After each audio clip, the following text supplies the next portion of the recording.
Дараагийн мэдээг танилцуулъя. Сүүлийн жилүүдэд иргэдийн дунд мацаг барих дадал идэвхтэй түгэн мэдлэг мэдээлэл муутайгаас үүдэн эрүүл мэндийн хохирох асуудал гарсаар байгаа юм.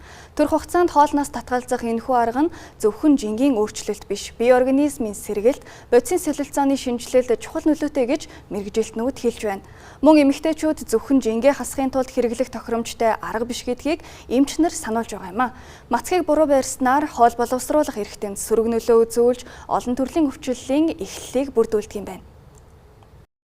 Эмч хоол зүйчдийн онцолж байгаагаар мацаг барих нь биеийн илүүдэл нөөц эрч хүчийг зарцуулахад туслаж болохч нөгөөтэйгүүр хоол боловсруулах эрхтнүүдэд сөрөг нөлөө үзүүлж болзошгүй гэдгийг анхааруулж байна. Хоолны мацаг барих нь инсулины түвшинг тэнцвэржүүлэх, хордлогын шалтгаанд ядаргаа бууруулах, дархлааг дэмжих зэрэг шаардлагатай үед эерэг нөлөө үзүүлж болдог байна. Гэхдээ мацаг барих хугацаа давтамж нь хүний биеийн онцлог, эрүүл мэндийн байдал тохирсон байх ёстой гэдгийг эмч санууллаа.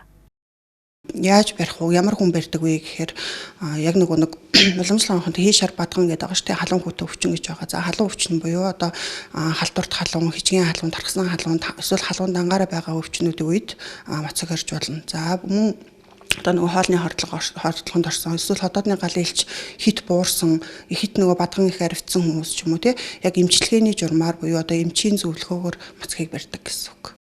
Эмэгтэйчүүдийн мацаг барих чиг хандлага нэмэгдэж байгаатай зэрэгцэн сургалт зөвлөгөө өгөх төвүүд онлайн хөтөлбөрүүд олширч иргэдийн мэдээлэл авах боломж өргөжсөн ч зөв мэдээлэл дутмаг байгаа юм.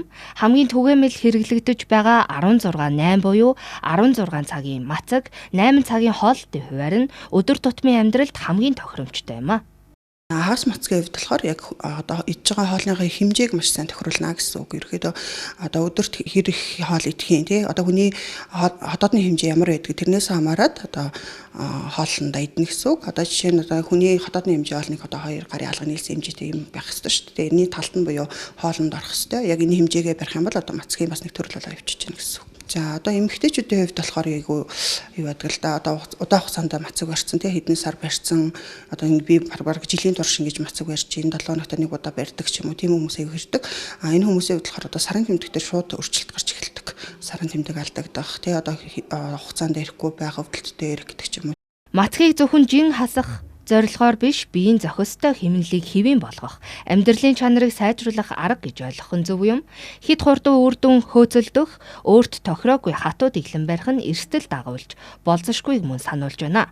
Энэхүү эрүүл амьдралын шинэ хэв маяг болон түгэнд дэлгэрч байгаа мацаг барих дадал нь зөв хэрэглэвэл иргэдийн биеийн болон оюун санааны эрүүл мэндэд эерэг нөлөө үзүүлэх боломжтой бүхий шинэ хандлага болж байна.